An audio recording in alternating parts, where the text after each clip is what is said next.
Kerap kencing masa hamil, tanda bahaya atau normal? Kalau awak hamil dan rasa asyik ulang-alik ke tandas, awak tak sorang.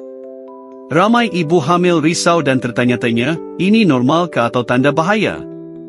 Sebenarnya, kerap kencing masa hamil selalunya normal. Ini kerana badan awak sedang berubah.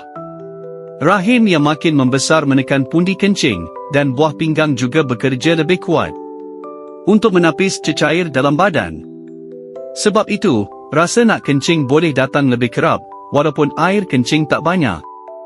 Biasanya, ia lebih ketara pada awal kehamilan dan juga trimester akhir.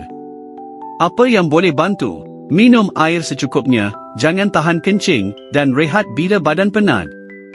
Tapi perlu jumpa doktor segera jika rasa pedih atau sakit semasa kencing, air kencing berdarah, demam, atau sakit perut yang kuat. Dengar badan sendiri. Tak semua perubahan itu bahaya. Kadang-kadang, badan cuma sedang menjaga dua nyawa. Pernah alami benda ni masa hamil tak?